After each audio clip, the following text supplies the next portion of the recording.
এই নিন দেখুন, আপনি কোন সাইডটাতে আপনার বিউটি সেলুনটা দিবেন আর কোন সাইডটাতে আপনি স্পা দিবেন, এটা এখন আপনি আমাকে জানান, তারপর আমি দেখাচ্ছি। শোনেন ম্যাডাম, আপনি এত ভালো ইঞ্জিনিয়ার, আপনাকে বিদেশ থেকে আমরা হায়ার করে নিয়ে এসেছি। আপনি বলেন যে কোন সাইডে কোনটা দিলে ভালো হয়, তার জন্য তো আপনাকে আনা। কিন্তু এইদিকে হবে একটা সেলুন, এইদিকে হবে একটা পার্লার, মাঝখানে থাকবে একটা সুইমিং পুল, আর সাইডে থাকবে একটা বিল্ডিং। জানে ওই সুইমিং পুলের একটু একটু মানে কি থাকবে আমি বুঝি নাই।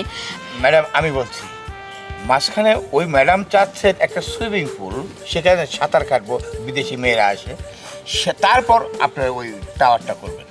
ও আচ্ছা আচ্ছা, বুঝতে পেরেছি। মানে আপনাদের বয়স হয়ে গিয়েছে তো আপনারা গুছিয়ে কথা বলতে পারেন না। আপনি সুইমিং পুল চাচ্ছেন মিডল পয়েন্টে, তাই তো?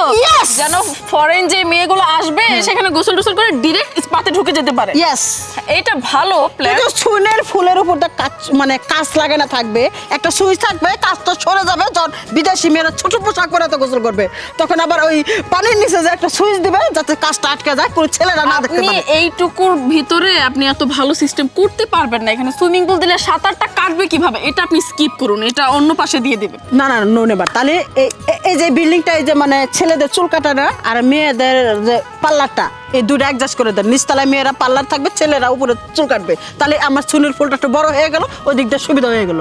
ম্যাডাম, আমাদের সর্বক্ষণই অ্যালার্ট থাকতে হবে।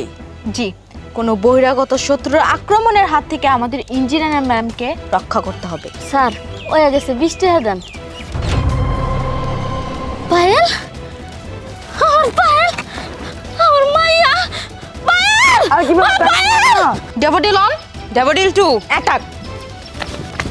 পায়েল, মা পায়েল, ও পায়েল, মা, আমার মা পায়েল, পায়েল,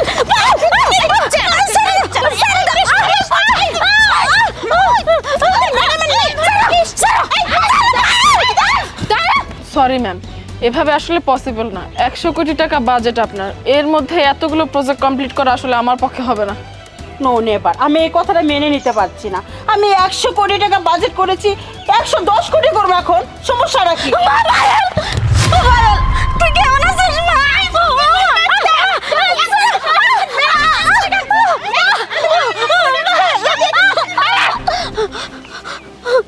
কি আশ্চর্য ব্যাপার, কি সমস্যা কি আপনাদের? মুরব্বি মানুষের গায়ে কেন হাত দিচ্ছেন? কেন হাত দেব না ম্যাডাম? এই ফকিনের বাচ্চার সাহস দেখে আমরা অবাক হয়ে যাচ্ছি। ও সামান্য একটা মুচি হয়ে নোংরা হাত দিয়ে আপনাকে ছুঁচ্ছে। আপনার জীবাণু হবে না, রোগ জীবাণু হলে তখন আমরা কি করব? আর সব থেকে বড় কথা হচ্ছে ম্যাডাম, এই ফকিনের বাচ্চাটা আপনার নাম ধরে ডাকছে। আমরা আপনার বডিগার্ড, আমরা আপনার আশেপাশে ঘুরঘুর করি, কখন আপনার নাম ধরে ডাকার সাহস পাই না। আর সামান্য একটা মুচির বাচ্চা কিনা আপনার নাম ধরে ডাকবে? চুপ করুন। কি আশ্চর্য ব্যাপার, উনি মুরব্বি মানুষ, উনি আমার নাম ধরে ডাকতেই পারে। আমার যদি প্রবলেম না হয়, আপনাদের এত প্রবলেম কিসের? ম্যাডাম, ওরা এই মুরব্বির কত রাত তুলেছে, এটা অন্যায় করেছে, কিন্তু এক হিসাবে করলে ঠিকই আছে।